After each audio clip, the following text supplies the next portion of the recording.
Okay, thank you everybody for joining us this afternoon. A very warm welcome on behalf of the Accountable Now team to this session, DA Dialogues, Accountability and People Power in Climate Finance. I'm now going to hand over to Megan Colner to officially start the session. So Megan, over to you. Great, thanks so much, Russell, and good evening, good morning, and good afternoon, everyone, depending on where you're calling in from. It is my pleasure to welcome all of you to the kickoff of Accountable Now's week of dynamic accountability dialogues. My name is Megan Colner, as Russell mentioned, and I am Accountable Now's incoming interim executive director. So it's my profound pleasure to kick off this week of events where Accountable Now is gathering organizations and leaders from across the globe to explore and exchange on the concept of dynamic accountability. At Accountable Now, when we say dynamic accountability, we mean pursuing approaches in development, humanitarian, and rights-based work that are grounded in and responsive to real community needs, approaches that build equity, that aim to shift power from traditional power holders to those who currently and historically have had little, and approaches that seek to deconstruct colonial systems and the legacy of racism. This week's series of events kicks off with a panel on the pressing issue of climate finance. Tomorrow, we will explore dynamic accountability in action. And on Wednesday, our final dialogue will focus on locally led development. Our week wraps up with Accountable Now's annual general meeting for members. And I hope you join the Accountable Now team and myself and our members in exploring these meaty topics this week and bringing the crucial spirit of learning and exchange to the dialogues.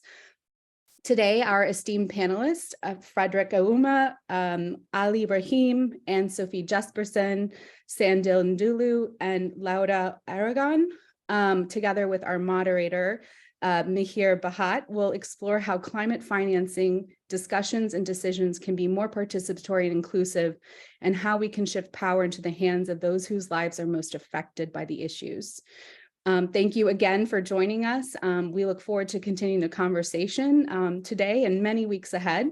And now I'd love to hand over to our moderator, Mihir Bhatt, who is the director of the All India Disaster Mitigation Institute and a former member of Accountable Now's independent review panel. Thank you, Mihir. Thank you, Megan, for the introduction, and thanks to Accountability Now for organizing this. I don't think ever climate and money were ever so close together in terms of being able to shape or unshape each other. And here we are.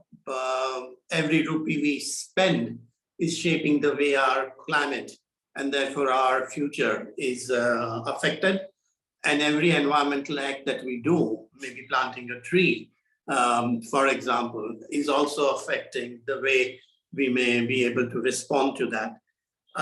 But is that money spent or not? And is it spent accountably or not? Or if that tree is is actually planted or not? And accountably not. So that is the issue that we will be focusing on today. This is a topic that is very high on not only the work that Accountable Now and its members do, but also to AIDMI, and in two ways. This was something that we had looked at quite early when the extreme event report of IPCC was out, and pointed out some of the things that we are facing now, and being part of the team that authored that. Money was obviously very high on agenda, but IPCC doesn't necessarily talk on money.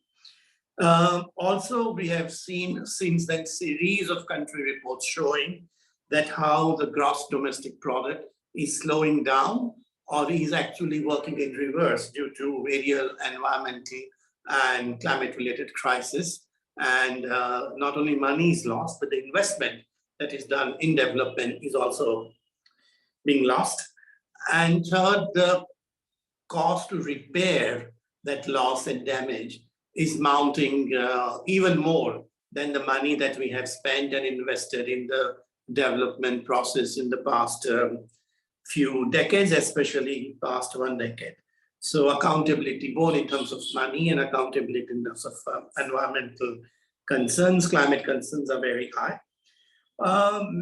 We would focus on the following. One is the issue that civil society is working on, leaving aside only temporarily what the state, the authorities are doing and what the market is doing. But that's something we want to focus on today, which includes, of course, poverty and war and migration, and also very importantly, gender equality. So that's one part. We would also look at what donors are doing. And they have been funding and investing in various activities. And we are now seeing that it has not quite worked the way it was hoped to work. For example, Green Revolution, for example, Blue Revolution, and other major investments that are being made. So we would look at that how funding can actually make a concrete difference, and how the funds, when they flow, the local affected people and the local civil society organizations can participate in that. And third, we will look at that what is it that locally people are doing, organizations are doing, authorities are doing in terms of adaptation and mitigation and financing both of that. And a lot is being done. In fact, they are putting more money than the money that the state and UN agencies put together. So how do we encourage that, and what is it that we do so that that money has far better impact and has far long-lasting results? So that's the three things that we are going to look at. And our goal today is to achieve at least some thinking around three aspects. One is how can we explore different ways to make sure climate finance is more inclusive. And by inclusive, I mean not only the groups that we know are being left out, most importantly, women, migrants, for example, and a long list that you do know, but also people that we have not observed so far and looked at so far. So who are those missing voices? Who are that lost or unheard voices? And what is it that we can do to bring them in the climate finance? So that's one.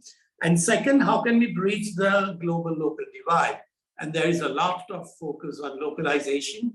We at AIDMI think that it shouldn't be localization, it should be locally led, and it is something which should come bottom up and not thrust top down. But anyway, maybe both ways are needed, but how do we address that?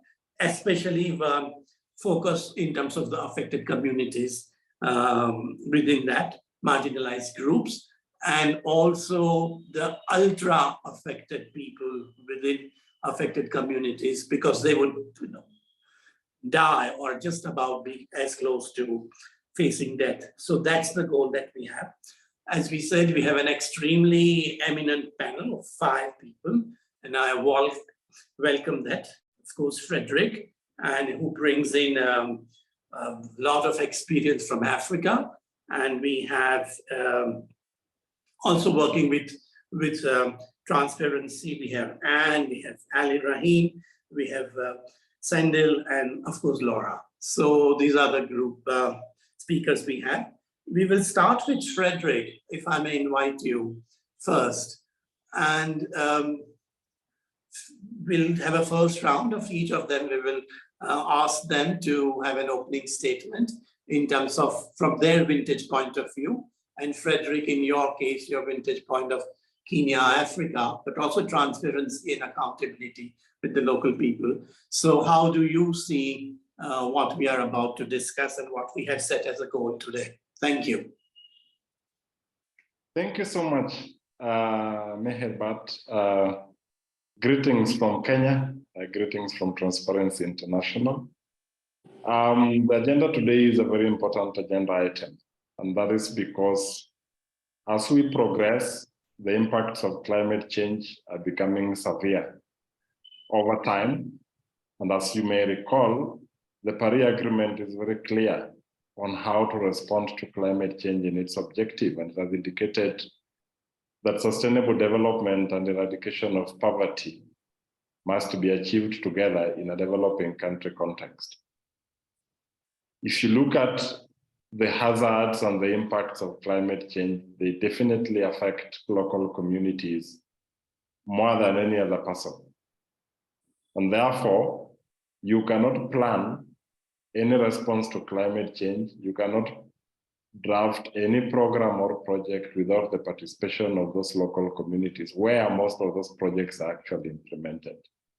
Transparency International is always very keen to ensure that such resources are not lost to corruption in the process, because if you lose significant resources to corruption, then you reduce the intended impact of that project. So that is basically the work that we do as Transparency International. And within the context of the conversation today, it's a very key component of our conversation today in ensuring that we are having a discourse on the best approach to ensure local communities are participating in designing plans, designing policies, designing projects, but also in ensuring that they have a voice in how decisions are made as to climate finance flows, including sources and channels of climate finance flows for climate change response in developing countries, and by extension, the implementation of such projects within their own locality across the globe. Thank you. Thank you, Fredrick. So what I hear from what you are saying is that the transparency is not only to see what is being done, but also to hear what is being discussed. And in fact, a step ahead of that, to be able to shape what we see and what we hear. So it's transparency in terms of visual, but audibility about what discussions take place in the room, outside the room, beyond outside the room, and to be able to shape that, especially from communities in Africa. A lot of them are working on finding the solution to that. I was going to request Ann-Sophie if you would kindly make your opening statement in terms of how do you see what we've started to discuss, and especially as a social development specialist, and also in terms of global view of a whole range of partnerships that you may have. Thank you. Thank you. Thank you so much for having us here today. And so I'm also here with Rahim, who's the program manager for the Global Partnership for Social Accountability. So I will leave it to him to take some of the overarching views on these partnerships and on the need for green accountability globally. What I really want to share here are some of the ways that we're thinking of how basically to get funding from the multilateral development banks and from some of the funders down to the local level. I think that a lot of us will hear about the need for localization and for really getting funding to civil society and getting it to civil society on the ground who are doing the work. What we are trying to do is to marry that with a need for increased accountability around climate finance.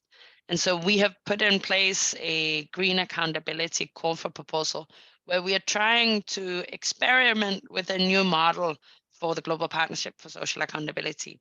And basically a model where one CSO can receive a larger grant and then on grant to community-based organizations on the ground. And really the thinking behind this is that we will see, hopefully, such an increase in climate finance over the next coming years. And we really need to make sure that that finance is participatory, that it's accounted for on the local level, and that it is of ground. And so if we are to get to that vision, we need to find mechanisms within the foundations, within the multilaterals, of getting money to the local ground for people to be able to influence these funding flows, to influence the climate policies, and to see that things are happening in the way that they have been planned. So that's the approach that we've put in place. I'll put some links in the chat for people to see, and I'd be happy to discuss this further.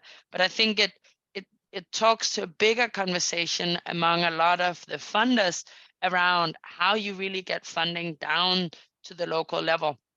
And we basically need to be creative within the spaces that we have. We can't just keep doing business as usual. We need to find ways that that money can actually be on the local level, be implemented by the communities that know best what is going on. Thank you. Thank you. Thank you. And for this, and what I understand is tremendously important role of local banking local national banking in addressing what is happening in terms of funding climate-related various initiatives, but also in terms of transfer of risk and other issues that communities are dealing with. So it is not only banking, but it's banking plus to bring in a whole range of other issues that the banking-related investments, both savings and expenditure should be covered. I would like to invite Ali Rahim, if you would give your opening statement, something that Anne has already mentioned that you would be covering, so please do that, and anything additional to that. But how do you see this topic that we are discussing, and how do we go about it? Thank you.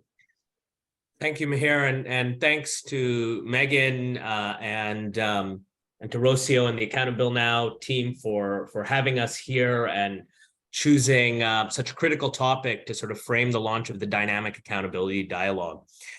I think, the climate finance push, as Mihir framed it very well, is, a big focus right now on quantity, and it needs to be on quantity in part. We need a scale up of climate finance to a scale, which rivals the creation of the Bretton Woods institutions since World War II in terms of public finance, and that's not sufficient. It needs to be blended with far more private finance to have the impact we want.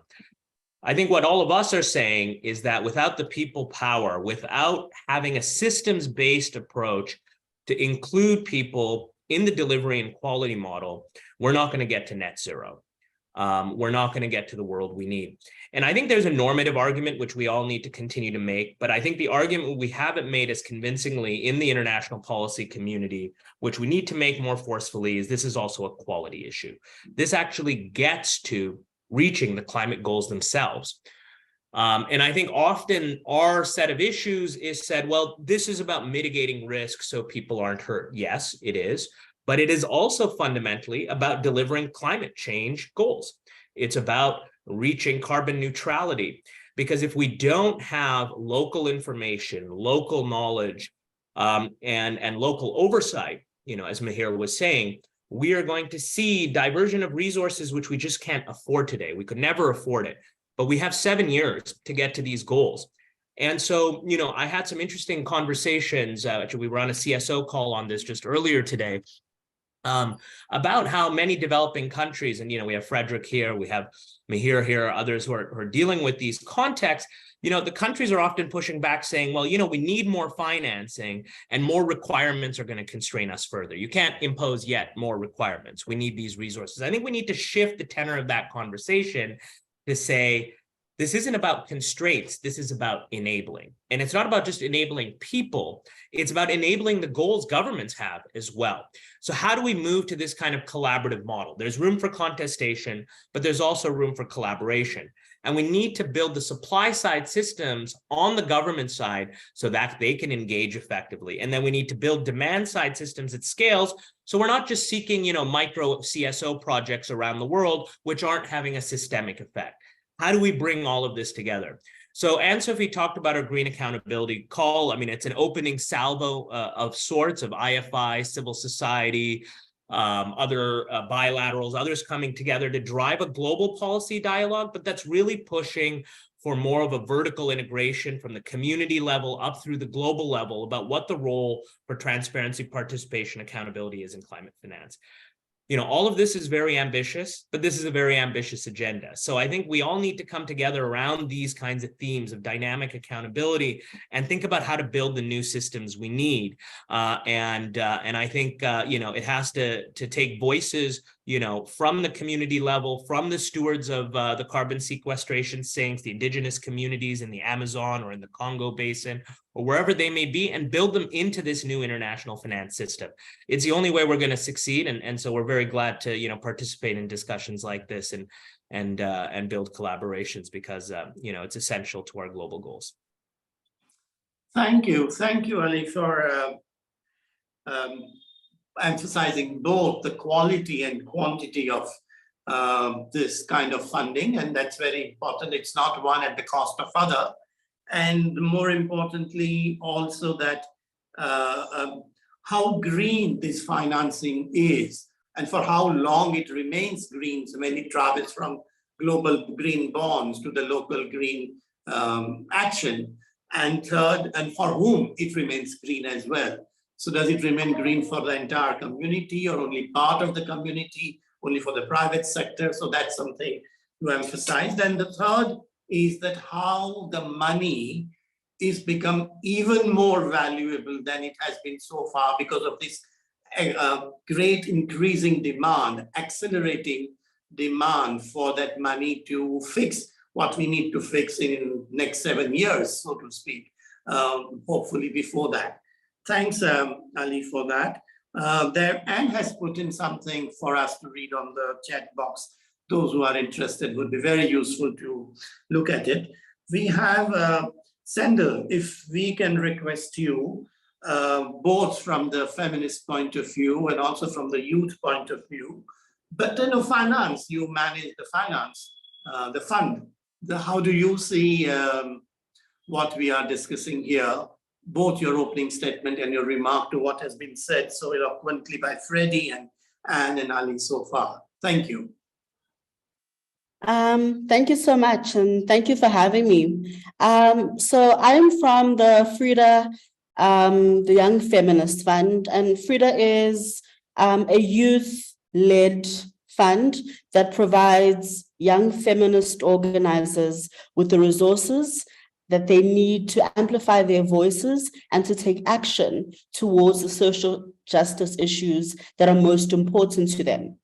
We are very proud to embed a participatory grant-making ethos within our work, and this ultimately shifts power to the young feminist movement. And essentially, it's the young feminists and the young feminist movement generally during each grant cycle that makes decisions regarding which groups receive funding and which issues are funded. And ultimately, what undergirds this is that our understanding is that these resources that we are custodian of, including those that sort of come in the form of climate finance, belong to the movement and the communities. And so it's important for us as funders, but also governments and UN agencies, private foundations in the private sector, to also understand that ultimately these resources, these monies are held in trust for the community.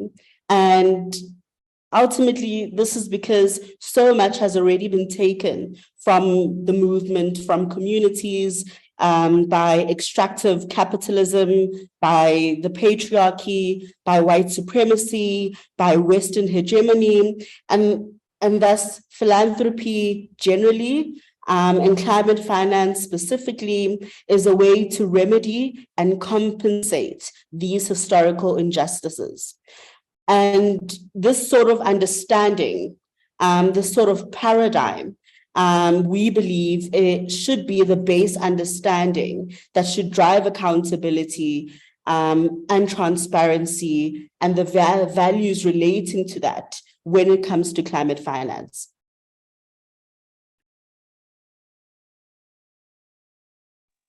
Thank you so much, Sandile. And as I understand, this whole participatory funding or democratizing donorship is something that is at the heart of what you are doing in terms of the youth and women. That just because one happens to have money and therefore be able to make a donation doesn't give you all the rights that who you donate and how you donate and what negative impact it may have on not only the community, but also on the environment and climate per se. So real fundamental paradigm shift in terms of the idea of donorship.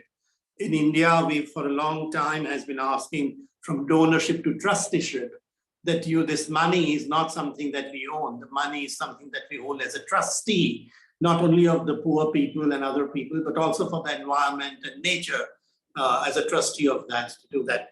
Thank you. We have Laura, who has a lot of work, both in terms of location, which is slightly different now, away from Africa to Pan America. And Laura has also worked on gender issues, both in terms of financing, but a wide range of other activities as well. Washington-based currently, as I understand, but work is spread all across Pan America. So Laura, what's your opening statement and things that you think we should be discussing in the given time that we have? Thank you so much. And thanks to Accountable Now for the invitation. I am thrilled to have the opportunity to address a topic of utmost importance, which is women's representation. I believe that women's representation in decision-making spheres, particularly in the context of climate change, is imperative. We need to ensure that women are present at the table where critical decisions are being made. With women constituting, more than half of the global population, it is only fair that at least half of those seats where these decisions are formulated and enacted are occupied by women. And the Pan American Development Foundation is one of the largest regional organizations focusing in Latin America and the Caribbean. So one of the very good examples that we can find in Latin America is that female and women politicians have demonstrated that achieving sex parity requires proactive measures, affirmative actions, for example, to counter historical biases. So Latin America is a region where most countries, a lot of the countries have laws that require political parties to nominate at least 50% of women. And that's why we have in this region one of the most where Congresses and Senates have between 40%, 45% of women in parliaments. And by enacting laws and establishing rules within our organization, panels and events, we also can ensure women's equal representation. And I believe that's like a first step to a more inclusive future. Why is it so important that women are there at the decision making, not only as participants or beneficiaries, but representing their own views? And one of the many reasons beyond fairness and just like statistics is that the expansion of the global economy continues to generate ecological conflicts, and yet women's perspectives and actions have not always had visibility in environmental justice debates. A lot of the debates continue to be androcentric, which is a word that just refers to the perspective of a system that places men at the center or considering them the norm or superior. And in the context of climate investment or climate change, an androcentric approach continues to prioritize and value predominantly male perspectives, contributions, and decision-making process, while downplaying or disregarding the perspectives and experiences of women.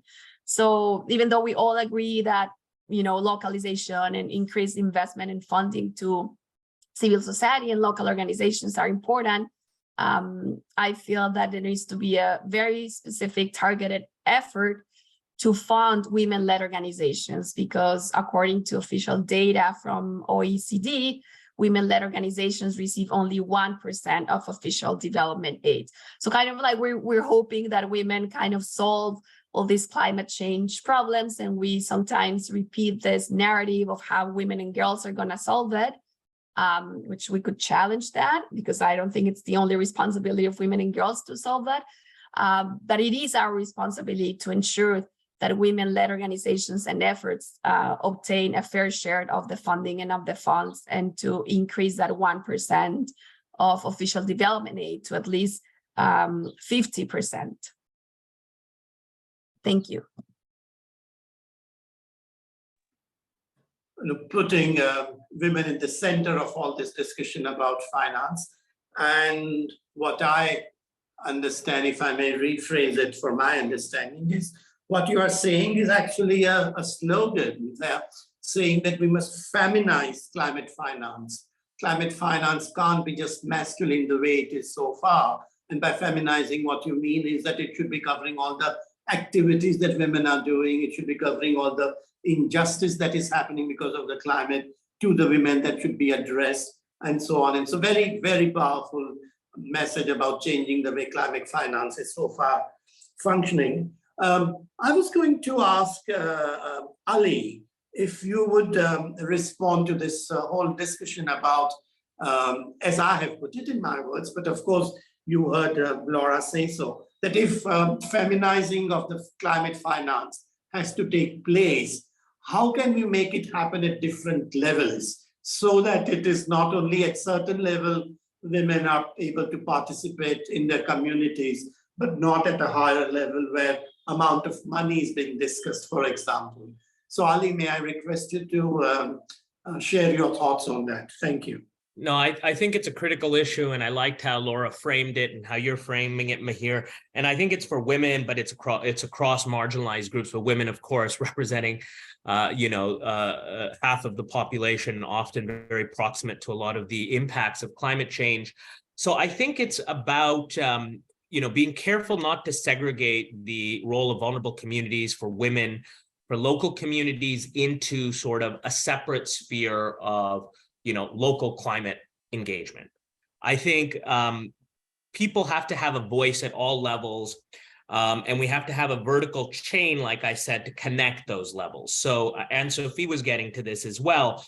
So if we're setting up, let's say, national level climate funds, a lot of governments are looking to create new funds or already have, that will be the pass through for all public climate finance, right? Then we need to upfront build participatory systems into those funds that use civil society, that gather information from the local level and have direct citizen engagement platforms. What I think we need to get away from are the idea that stakeholder consultations are the solution.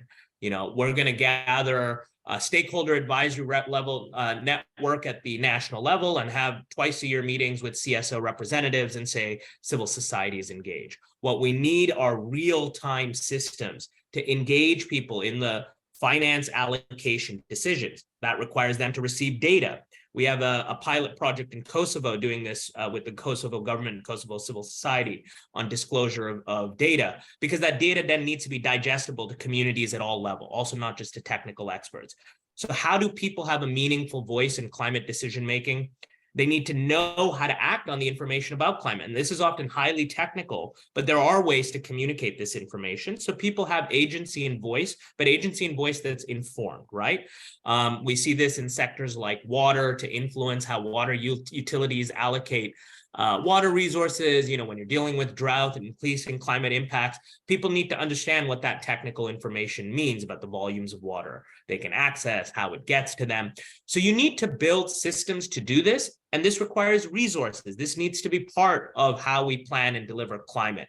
And I think, in those global levels, we need to have also, when we're having the Macron summits, when we're having these global finance discussions, how do you bring these community level voices in a meaningful way into contributing to the decision-making on how everything will be structured? Thank you, Ali. Thank you for bringing up possible ways of working with women's leadership at various levels. I was going to take that a step further and request Fredrick, if from your transparency point of view, and if I may add transparency and audibility in a sense that we should be able to see at various levels what is happening, but we should be also able to hear what's being discussed at various levels from African perspective. That what is it that needs to be done as far as accountability to such green finance, climate finance that we are talking about feminizing? What is it that we need to actually do in concrete terms? Fredrick, if you would.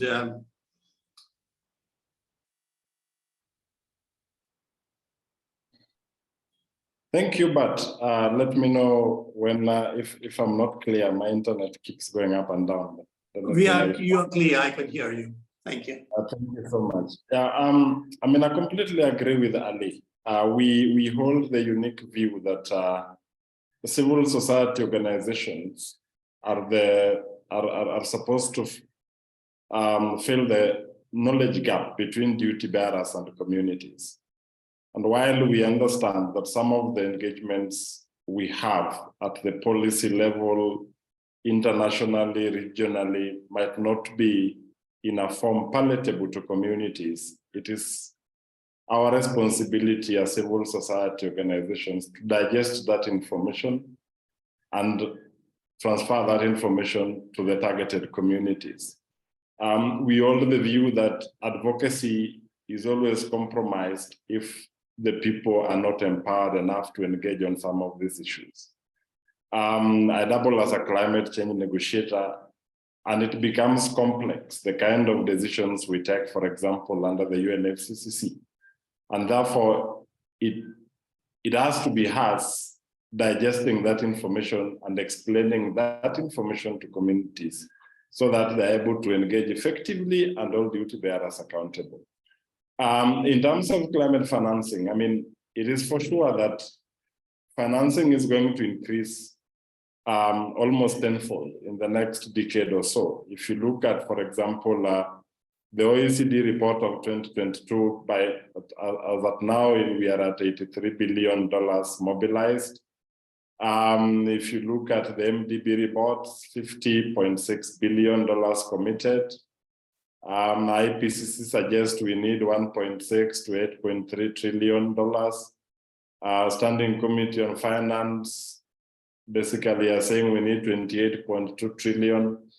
But if you ask any one of us here whether there are any tangible impacts that we can say have reduced poverty in developing countries, definitely you will not find much. I mean, if you look at, for example, the report by the Institute for Security Studies, COVID made extreme poverty worse, for example, in the African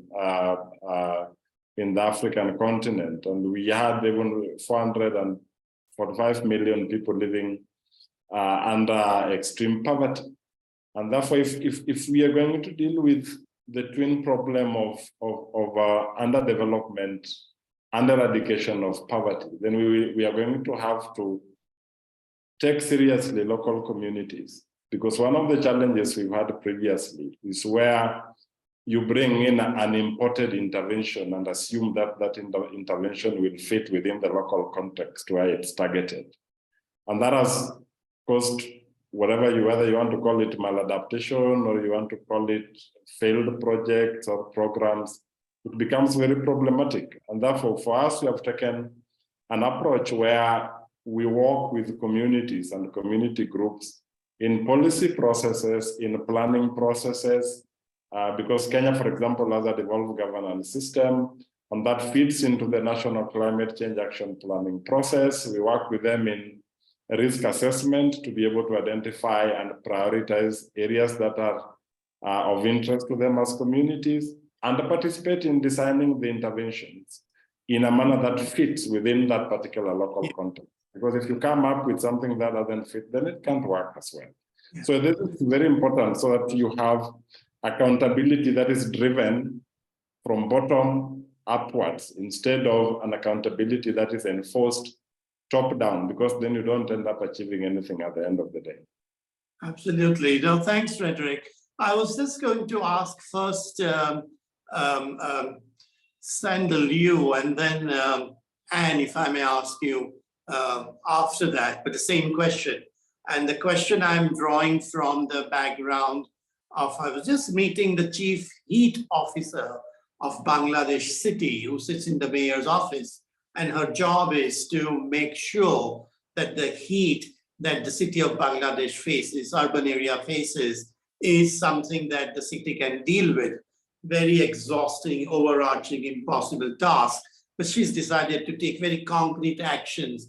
On the one hand, mitigation measures such as tremendously accelerating plantation of trees and white roofing. And on the other hand, she's taken the, how do you have cool zones where there is water and shade available across the city for the poorest of the poor, especially women workers there. So in that kind of a situation, Sandile, if I can ask you, what is it that we should be thinking about urban areas, where from your point of view, the donorship should be different as far as young women are concerned? Are there 2-3 concrete things that you think the donors can think about urban areas to reach out to young women, entrepreneurs, and also they may not be necessarily entrepreneur in the traditional sense, but they are making great use of enterprise in making their living and two ends meet. So that's the question, Sandile, to you first, and after you, and if you could address that as well from your point of view. Thank you. Thank you so much for that question. So I think it's important to perhaps take a step back and reevaluate what we understand, and as funders to reevaluate what we understand as doing the work, or what type of work counts. In our experience working with and resourcing young feminist activists in the global majority or in the global South, we've often observed that in addition to doing the technical work, such as, for example, as you were mentioning, young feminists are also deeply involved in the sort of world making that facilitates sort of the technical work that goes into adaptation and mitigation. And so issues such as how do you sustain a movement, issues around how do we sustain communication, how do we build infrastructure, tech infrastructure, so that as communities we're able to continuously engage with one another? How do we take care of ourselves? We know that the climate crisis isn't only an ecological crisis, it's also a sociological crisis, and that it has a particular, it presents a particular risk to our health, to our bodies. And so how do we then care for ourselves, our mental health, our physical health? And in our experience, that work has also been just as important for young feminists. And we've been open to resourcing that. And I think when it comes to climate finance, it's also important that those resources are also going to sustaining the movement, sustaining communities, and sustaining their well-being as well. Yeah, very much. Yes, very much so. So what you're essentially saying is that we have to redefine work if you want to finance climate finance the way we want to reach them. And it may be paid work, unpaid work, it may be formal, informal, it may be corporate, not corporate, technical, not corporate, and especially to start with cities, but it also applies to rural areas as well. So, Anne, if I may ask you, what's your views on this urban sector or urban areas? Should they be treated differently as far as climate financing is concerned? And if yes, how sort of in a concrete way they could be treated differently? Thank you. Thank you so much. Really appreciate the question. And I also just want to thank Sandile. I think a lot of what you're saying in terms of funding movements and funding long-term engagement really resonates and trying to devolve power and really keep that in mind as funders. I think those are ongoing conversations that we are also part of. What I find really interesting in that is that those conversations often happen in a foundation space. And I think what we're seeing now is that they're also entering some of the multilateral spaces. I mean, USAID having these goals, I think it's that they want to localize 25% of their funding, or maybe it's even 50. Like they have some really high targets that mean that these conversations are entering spaces that they haven't been in before. Ali and I were on the call with the CEO of the Global Environment Fund. They also have a goal of wanting to decentralize and localize 10% of their funding to civil society. And so trying to drive that conversation, not just from funding civil society, but also really to funding local communities, I think is extremely important for us. So reflecting on the question you posed, Mihir, what we very much focus on is that the framing and design of our operations come from civil society. And so the solutions that are being put on the table are coming from civil society. They're not driven by our design and our problem and analysis. They're driven by the problem analysis of people that are living this experience. And that plays out whether it's in urban or in rural areas. But of course, for us, what plays out is how you're selecting the organizations that will implement this work. And so it's very important that we see that there is a good analysis, but also a good partnership between different types of organizations that implement the funding that we come with. And so I think reflecting on what Fredrick was saying in terms of walking with communities and making sure that there is the mentorship and the support between different kinds of organizations is very important. So that you can have organizations that maybe come in from a national perspective, maybe they have the advocacy links, but that they're working with more community-led organizations to be able to both have the right analysis of what the problem is and also to be able to implement the solutions that they're proposing. Thank you. Yeah, Thank you, Anne, for your response. And I would like to take it a bit further, Flora, with you in terms of, how do women see green accountability, if there is something like green accountability, that is accountability to climate finance? Do women see it differently? And as Sandile pointed out, they do. So in that case, what is it that women's organizations, women's group, women's unions, cooperatives, their political parties where they are active, what is it that they should be looking for so that we are able to reach more and more money which reaches women and their work, whether it's paid or unpaid, formal, informal, informal, technical, not so technical in a traditional way. So Nora, if you would tell us how women see this, and you've been doing, your foundation has been doing this work, so you have sort of view from both sides of grant fund giving, but also those who receive fund, you work more responsibly and being touchy about what they actually feel. Thank you. We can't hear you. Thank you for that very important question. And I'm going to try to link it a little bit with what my two colleagues were saying before, Sandile and Ann-Sophie. So first of all, women in Latin America, for example, have done a lot of work in activism and resisted and defended their lands and their territories for centuries. Even before we knew these words that we're using a lot, technical words, and gender mainstreaming and green accountability, the reality is that, and I feel that this can help us kind of like pave the way forward, is environmental feminism, because I think environmental feminism gives us a good framework because it acknowledges that the exploitation of women and exploitation of land are intertwined, are very closely related. The exploitation of nature, the exploitation and the oppression of women. And it also sheds light on the disproportionate impact of environmental degradation on marginalized communities, particularly women who often bear the burden of ecological crisis. Let me give you an example so I can be more specific about what I'm trying to say.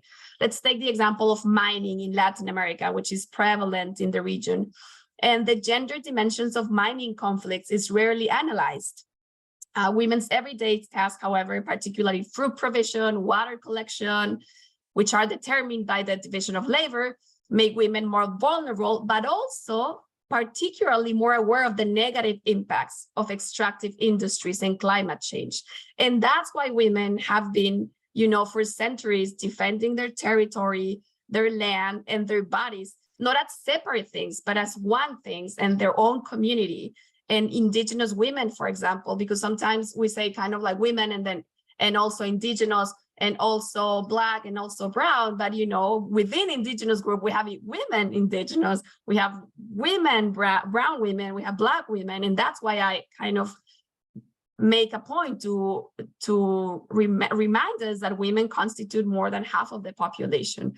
So in other words, women who have been marginalized have also a unique and very valuable point of view that can provide critical insight into the functioning of power and knowledge. So I think it's time to recognize that work and to also bring and channel the resources so that these women continue the work they have been done before us and they will continue to do after us, right? It's just like they're doing it in a very adverse situation where they have been even attacked, harassed, they receive rape threats for their family, and assassinated. I mean, Latin America, a lot of environmental women's rights defenders are being killed because of that.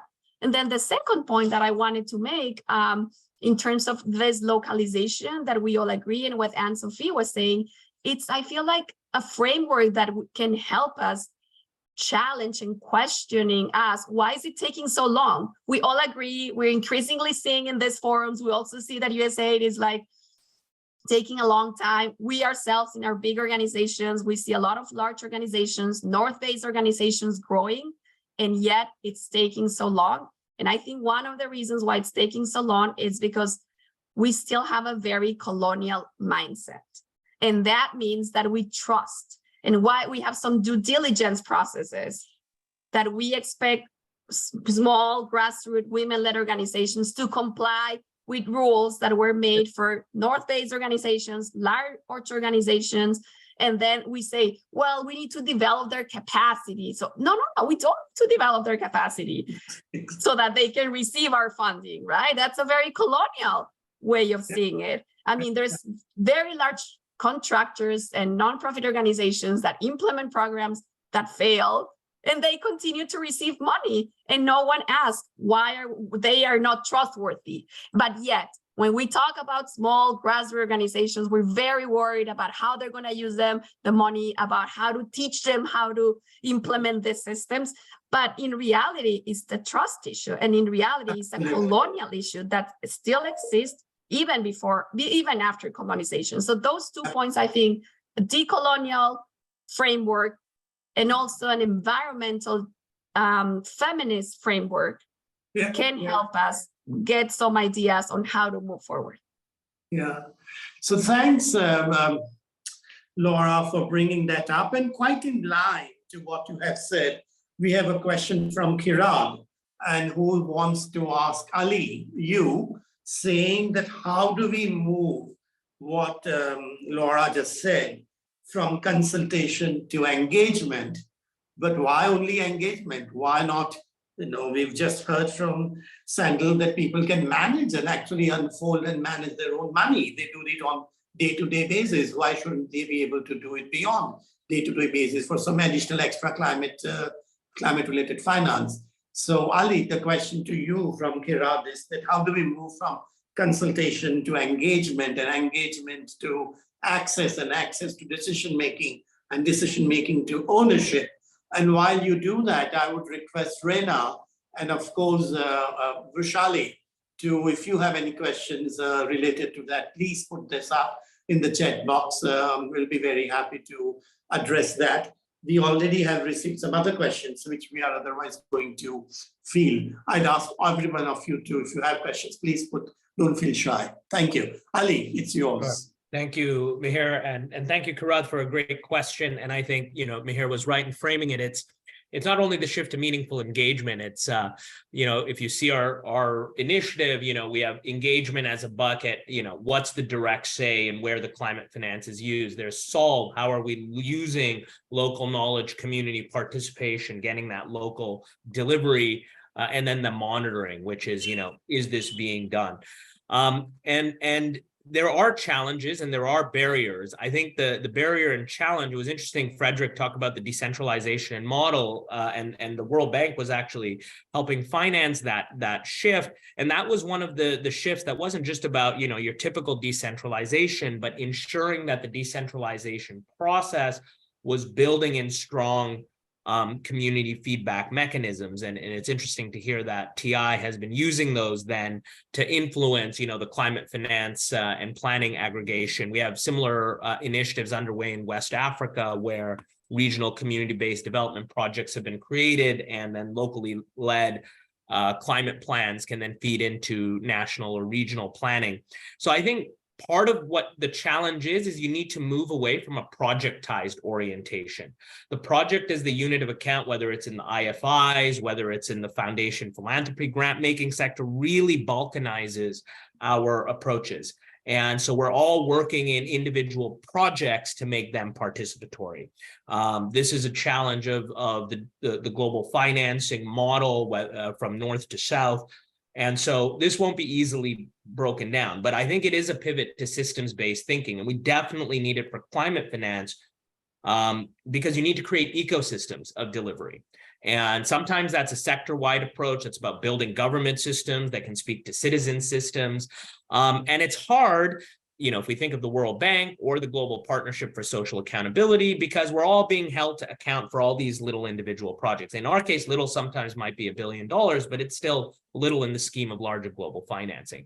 So I think we need to start to look to connect the dots largely. And I think this really matters for transparency, participation, accountability. And usually the scaled systems to do this aren't being built. They aren't being developed, both the bottom-up side and the national level, governmental side or the transnational side, because they're not part and parcel of any one of the typical large buckets that usually get financed. So what you see is a seeding of a lot of initiatives, but things aren't coming together systemically. And that's what we want to help support. Even the creation of this platform, the idea of the Global Partnership for Social Accountability was that there wasn't an effective integration of civil society into the IFI World Bank delivery model.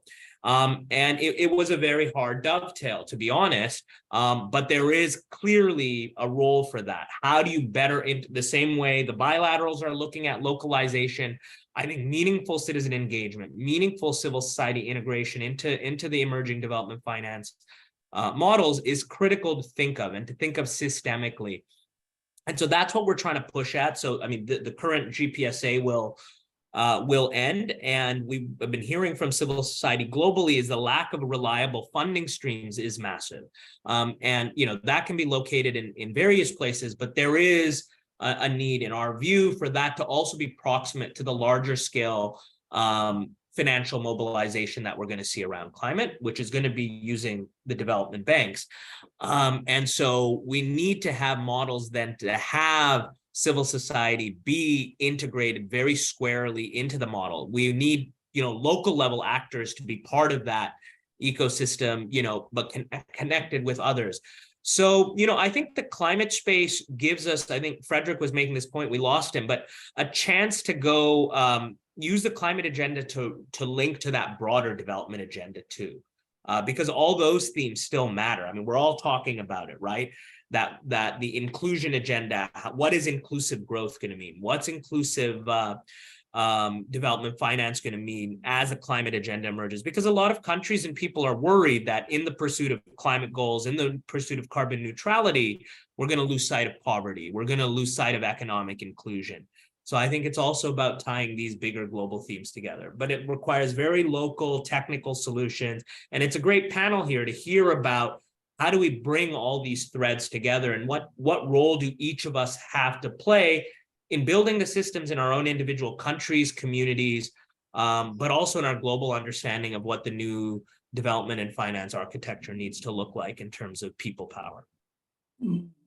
Thank you, Ali. And I want to ask a question to Laura, which is building on what you were saying beyond engagement to a whole range of possibilities. And perhaps the ultimate possibility would be to have the rights to climate finance, if that's the way to go about it.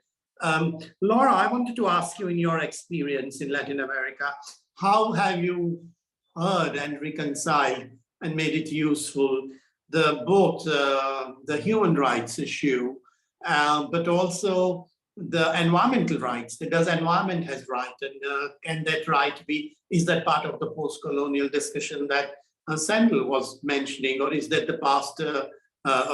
is that the way to move forward, that not only we human beings have rights, but also there are rights by other natural living and not so living beings as well?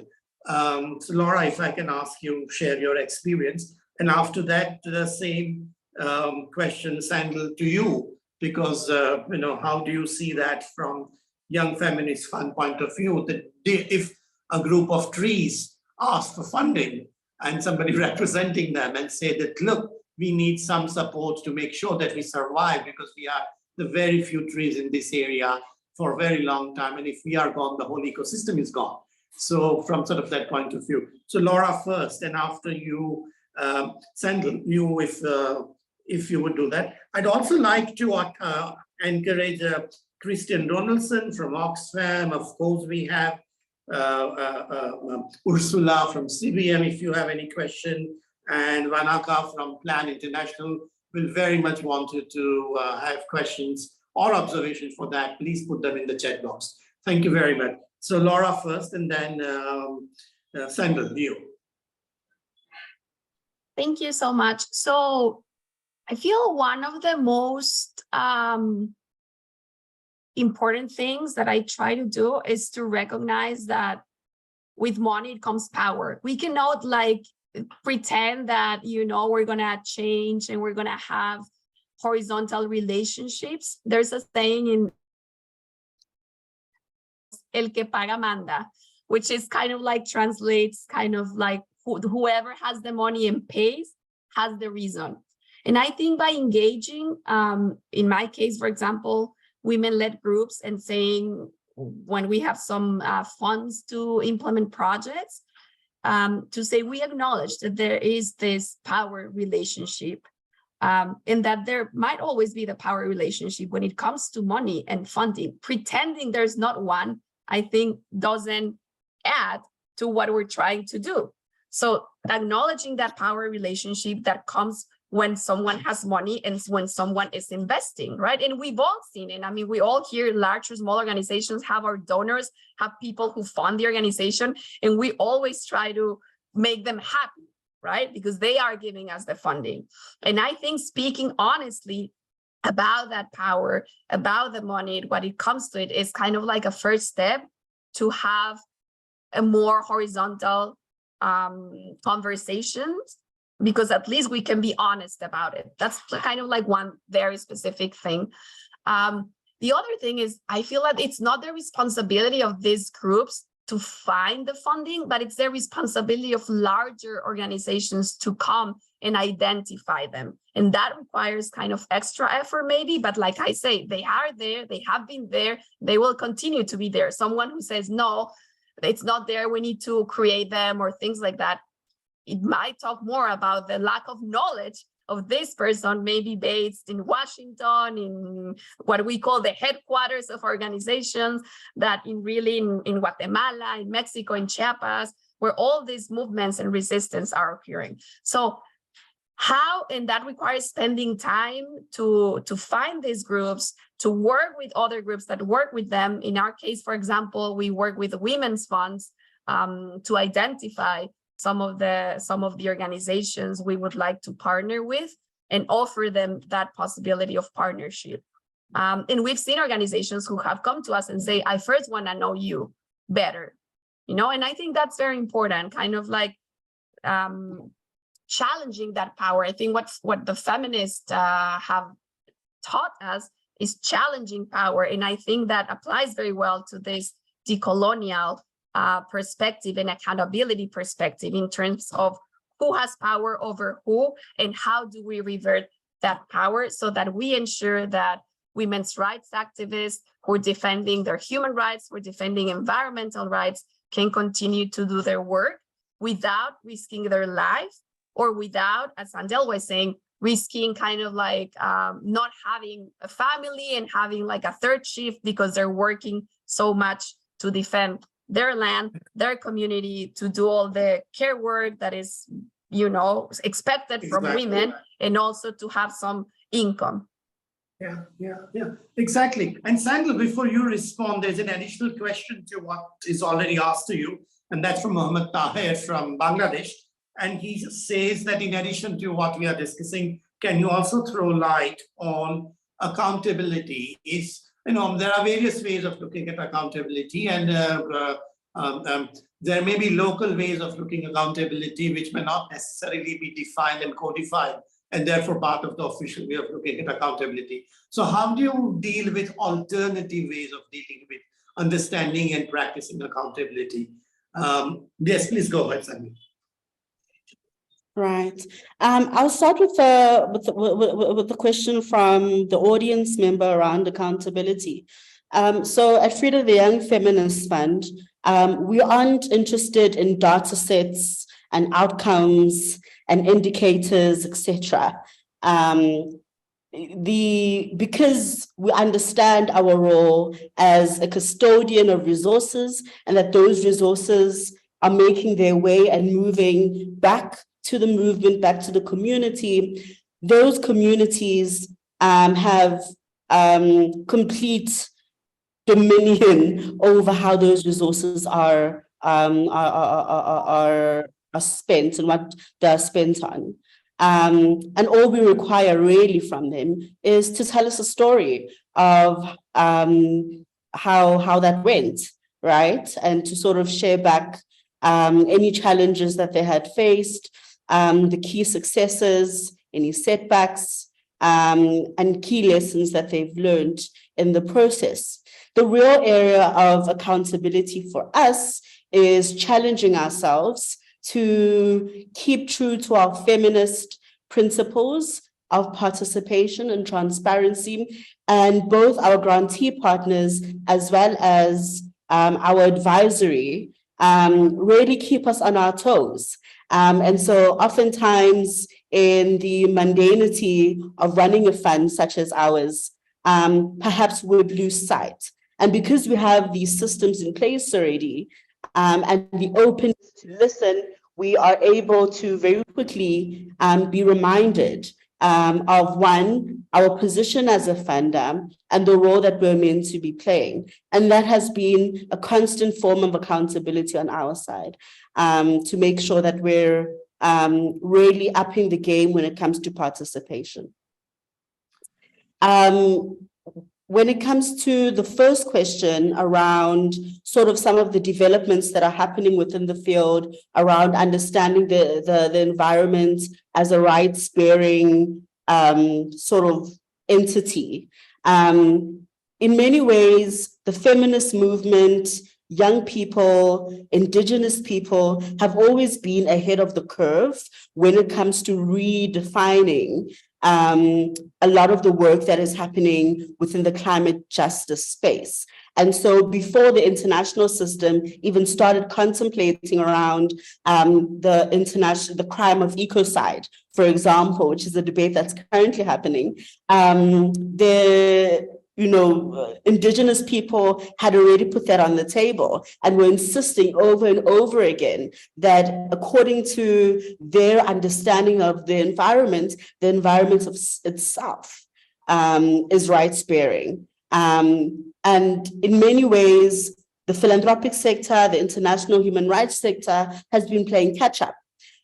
I think there's a lesson here, though, is that there's much that we do not know, right? And perhaps these processes that we're speaking about, I think earlier on at the top of the conversation, there was a conversation around a seat, making sure that folks have a seat at the table. I want to pivot away from that perhaps and saying that perhaps we need to make sure that women, young people, indigenous people are actually part of the people who are building the table.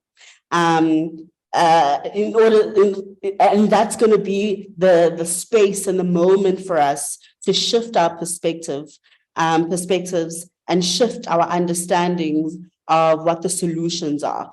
I think Laura mentioned earlier on, the movement already has the solutions. They've had them for millennia, and we need to catch up.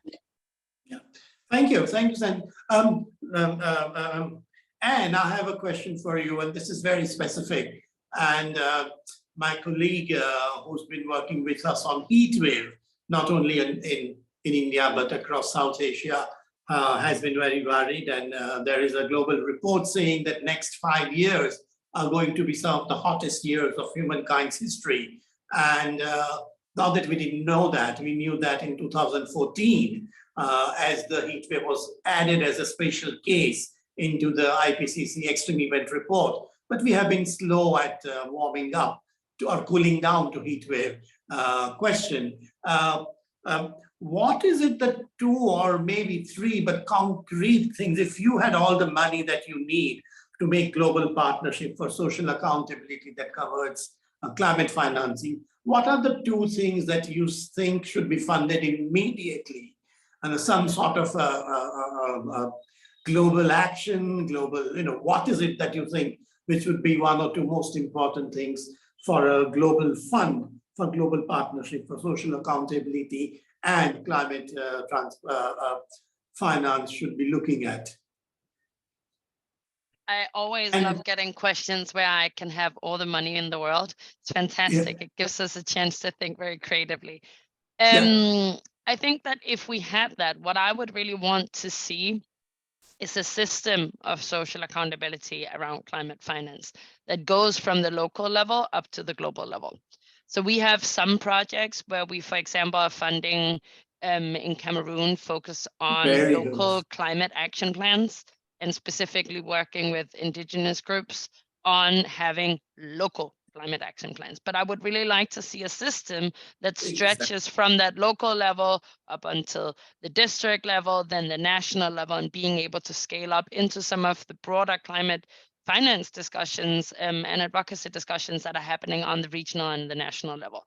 But having that stretch, and then what I would want to see is not just that you have, monitoring of the activity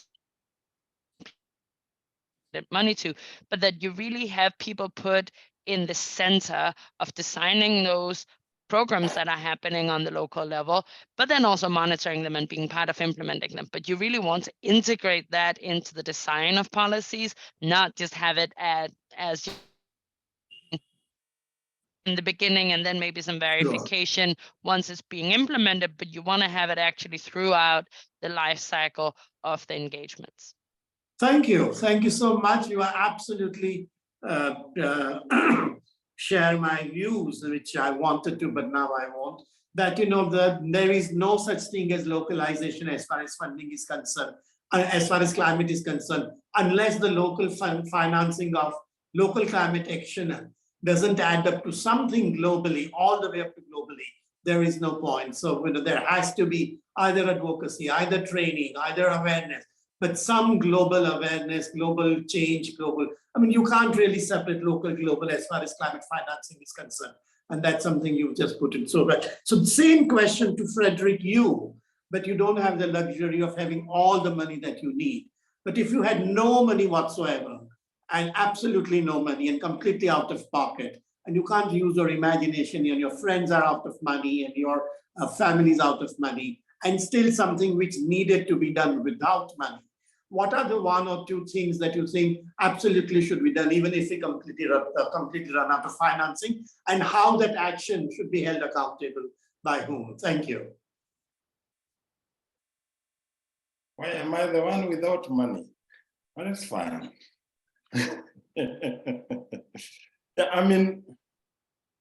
Definitely, like I indicated, for developing countries, there is a very thin line between, for example, development and climate change adaptation. There's a very thin line. And therefore, even without money, just the knowledge of what to do, when, and how is adequate enough to solve close to half of our problems. If, for example, I'll take a case of Kenya. So we have a significant part of the country, the northeastern part of the country, being nomadic pastoralists. And every time there's a severe drought, they lose their livestock. Like there was a severe drought before the rains began. And then when it rains, the floods sweep the livestock. So then the question is just a conversation with the community as to when do you need to sell, for example, your cows? Save the money. When do you need to buy again? Keep, and when do you need to sell? Is enough to keep that family sustained for as long as is possible. If you go to a farming community and you just tell them, we know you've been producing maize since his time immemorial. But look here, if you produce this drought-resistant crop, you're not going to incur the same losses that you've been incurring over the years. And therefore, just a shift of that practice alone is enough to feed that family over time. So from where I sit, if I didn't have money, I would basically invest my time in having conversations with the local communities on how best to adjust and cope with the impacts of climate change that we are now experiencing anyway. Thank you. Thank you. Thank you. I mean, what a thoughtful provocation for, where even if there is no money, there is so much to be done. So when we have money, why are we not able to do what we should at least be able to do? Thank you, Fredrick. Thank you for that particular suggestion. We should be winding up very soon, and there are a couple of questions I still have, so let's do justice to that. And the one question is for Ali Rahim, and this is quite specific, and this is not about money, but this is about kind of a global view. And if you would help Ali see what are the things, when you observe things, you have a framework and you see that through that framework. What are the things about climate finance that we haven't observed from your point of view? That is the social development and social accountability point of view, that we should observe more carefully, because that will help us improve our performance as far as climate finance accountability is concerned. Just one or two things, if they come too quickly to your mind, that are not being observed and needs to be observed far more carefully. That may be scientific, that is pure science. It may be social science, whichever area which comes to your mind quickly. One example of that. Thanks. And after that, I'll come to Sandile, you again. So, I think I'd go back to a point Sandile made that I think was quite important. I mean, even if we go back to Rio and the original environmental movements, the fact that these were popularly generated, often youth-led, often have a strong presence of the marginalized, that, these groups have been at the forefront of bringing these issues to the global agenda, even most currently with Greta Thunberg, said the youth movements. But then what happens is that becomes sort of advocacy, and then you get into building the systems. You need to have these folks part of the systems building. Yeah. And that disconnect is highly problematic, because at the end of the day, environmental stewardship and climate action is a collective action problem. It is a people problem. It is not a money problem. Money is needed to enable the kinds of solutions we need. And so from a social science perspective, from an institutions perspective, from a societal perspective, we, in the climate finance discussions, undervalue the systems and institutions of engagement and participation getting to technical solutions. Frankly, even though we're being listened to and given a voice, let's say in the World Bank, this is seen as, a risk mitigation or an additionality, not as a core part of delivery. I mean, it's changing, but I think that's where, dynamic accountability, green accountability, call it what you will. But, you look at international treaties like the Escazú Agreement in Latin America, we need to realize that we need this kind of legal framework then to also bring in people in actual systems that are being part of the rights-based approach that often emerges. Is rights-based approaches are great, but what are you going to do with them? How are you going to connect them to the financial machinery, to the implementation machinery we have in the international system? There's often also a great disconnect between these two.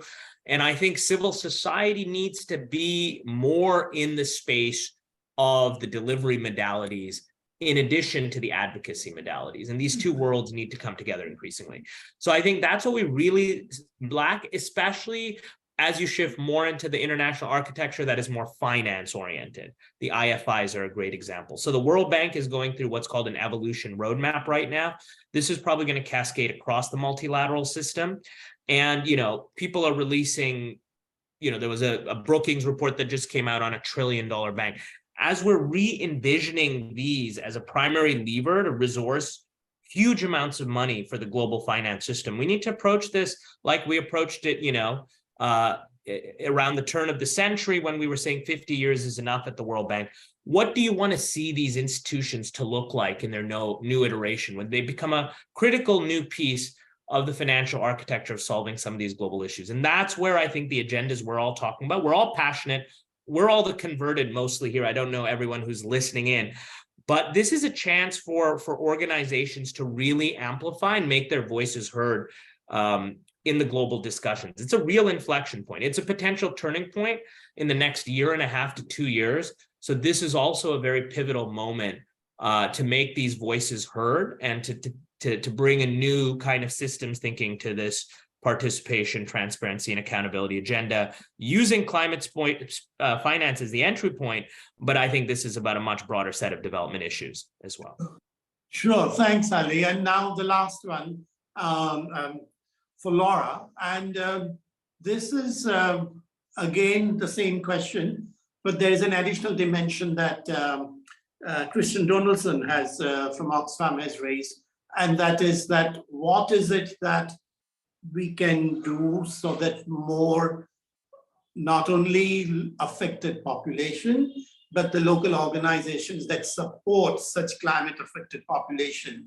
And I don't necessarily want to portray them affected and therefore, oh, there is nothing to do and what can we do? They are doing a lot, and they are doing a lot without money and with all their energy. So what is it that could be done by the affected population and those organizations which support them that could be supported by any climate finance initiative from outside? So two questions combined, one which is continuing, and second, what Christian Donaldson has asked.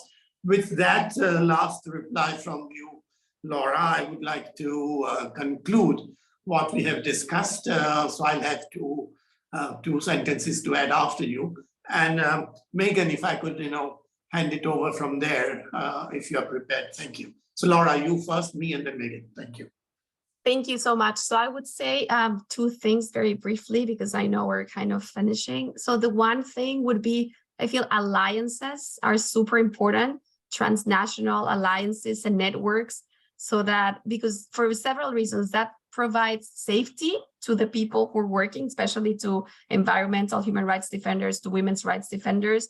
But also, we talked here about amplifying voices, and that's a good way to amplify voices. We talked also here about localization, or like I always try to relate it, this decolonial framework, and promoting those South to South exchanges, I think, are very powerful. Those global South to South exchanges, to see what have you done, how have you done it, and learn from those experiences, which are not kind of like top down, I come and tell you what to do, but really with a similar situation in a similar country, what have you done and what have you achieved and what can we do together? So I feel the alliances, the networks are extremely important, both at the local level, but also transnational and at the international level. So that's one thing that organizations can do and can benefit from, learning about what others are doing in other places. In Latin America, for example, we have the advantage that a lot of countries speak Spanish, so that can make things easier. So that's one thing. And that what can we do, by we, I mean maybe like the people who are here, who work in larger organizations or North-based organizations, is I feel like someone said, I think Ali was, we're all like convinced, right, about this.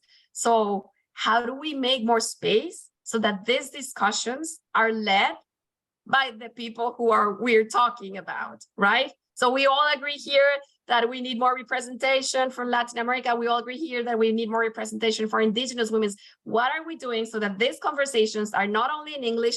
What are we doing to give the space to these Indigenous women organizations so that they're here, not me on behalf of them, not our organizations telling all the wonderful things we're doing so that we're implementing these horizontal and new approaches. I mean, we're doing it and we need to celebrate them, and learn from each other, but we need to give space. And that means sometimes, being humble enough to say, I'm not gonna talk because there's someone else who has meaningful things to say, and we need to listen more. And we need to provide interpretation services so that we can understand what they need to say in those spaces, and travel expenses to ensure that they go to where the decisions are being made. And those decisions are being made in Washington and in Europe. We need to be very honest about it. And we need to have people and women, especially, fly there and be there and talk. And I feel like the more we listen, every time I talk to them, like I learn so much. And the only thing I say is like, you've listened to them. I don't have anything else to add. And I think that's very powerful. And that's something that we need to do more. Thank you. Thank you. And I will take less than 2 minutes to hand over to Megan Yu. And I think there is a terrific discussion about both local, global, east, west, north, south, technology, capital. It's a very comprehensive discussion. And I wish there was some way of turning this transcript into some sort of a discussion note for every climate finance person to have a look at it. First 2-page and then a 20-page, something to do that. And if there was such a note, I think there would be 4 very important areas that have come up to way of capturing it. There are other ways, but what in my mind has captured. One is very much that, the awareness about climate finance, from access to ownership to accountability to a whole range of other things. But far better awareness about climate finance must spread not in next 5 years, 3 years, but next 6 months. And that's something absolutely clear. And we have a lot of points about the nature of that awareness, decolonial awareness, about technology, transparency, and others. The second is investment. And though climate finance itself is an investment issue, but we should be in next 6 months investing in things which will make climate finance work better and more accountable. So what are those areas? Maybe discussions like this at a regional level, local languages, national level, subnational level, but what is it? Organizational level, partners of various organizations such as PLAN and Oxfam and others. So that is the investment for making climate finance shape better. The third is about mechanisms.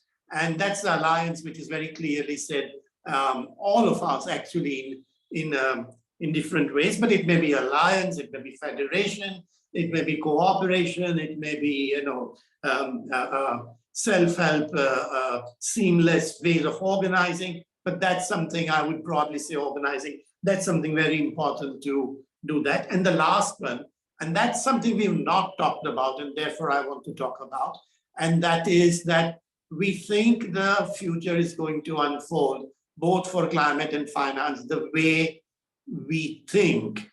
And climate is taking very rapid turn.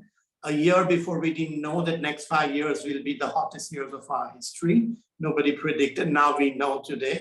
And similarly, next 5 years of finance, we really don't know how good or bad they will be. I was in Bangladesh day before yesterday, and they have a huge refugee crisis, and the amount of money that they've received for more than 1 million people is something they can't even keep the water taps running, leave aside anything else. So the finance is really shifting very rapidly from where it should be to where it should not be, from at least my point of view. So I think the crisis is going to be far more severe, and therefore the finance for co-located disasters, co-located hazards, and co-located crisis is going to increase. So that's the fourth aspect, that why we should accelerate things that we are doing in a far rapid way than we have done in that. With that, I would like to thank, of course, and you and Laura, Alisa, very much, Fredrick and Anne, and all of you, everybody at Accountable Now, Mary and Bo, and of course, Nico and Megan, now it's yours. Thank you very much. Thanks, Mihir. What a challenge to summarize such a fascinating and rich discussion. As you said, we could easily talk about many of these issues for many months to come. In fact, we hope to continue this conversation. And Laura gave us some good prompts on what some of those conversations should and need to look like. So thank you for that. I'm going to hand it over to Mary, who leads Accountable Now's communication work, just to highlight briefly a journal that Accountable Now is launching that dives into some of these topics. Mary, over to you. Thanks, Megan, and thank you to Mihir for moderating the session, and as well to all of the speakers. for sharing their insights. I'm really happy to be here and to present the latest issue of the South Asia Disaster Net Journal. Over the past year, Accountable Now had the honor to work with the All India Disaster Mitigation Institute to co-edit this issue of the journal. And for this time around, we chose to work on the topic of accountability to the environment. We invited contributors to reflect on questions such as how accountability and transparency can be practiced while ensuring green pandemic recovery, how countries of the majority world, which contribute more than their share of carbon emissions, can be held accountable to the minority world, where communities are already facing the effects of climate change, to the role of youth-led accountability in shaping a future where youth are going to face the worst consequences of climate change. We collected, could you please go to maybe the next slide? Thank you. So we collected a range of articles, 18 in total, and they're coming from different voices working in or advocating for environmental accountability. The topics range from the role communities are playing in climate action to how CSOs can foster a more enabling environment for locally led actions, to more technical solutions to address climate change, and how we can advance climate justice and ensure that climate actions are more inclusive and participatory. And I'm sure that I'm speaking on behalf of also for Mihir, who in his role at the All Asia Disaster Mitigation has invited us to work together on this journal. We're very happy to launch it today. And on your screen, you'll see a QR code that you can use to access this issue. Maybe we can also put it in the chat, and then, yeah, from Accountable Now, we'll be sharing it in the coming weeks on our social media. Thank you. Back to you, Megan. And if you could add, Mary and Bo have been absolutely great to work with as a team. So if anybody else is thinking about working with Accountable Now, to work with, I mean, you have absolutely seamless, terrific, effective team. And I would also like to thank my team, which is Vishal Bhai and Manish Bhai, who've made this entire bringing together possible. And of course, the contributors. They were so encouraging and enthusiastic about this. The issue had been ready for some time and they couldn't even wait any longer. Thank you. Thanks so much, Mihir, especially for the strong vote of confidence for our incredible team and your incredible team who spent so much time working on this excellent series of articles. We are over time, so I'm going to let everyone get back to the rest of their day, but please know you're going to hear from us again on this topic. Huge thank you to all of our presenters and to our fabulous moderator for embarking on this discussion. We want to pull us back together to continue to talk on this topic. So in addition to seeing some outputs from today's event, expect to see this topic continue to be on our radar for the remainder of the year and probably into the future. We've got some ways to go. So thanks again, and please join us for the rest of the events this week, everyone. Take care.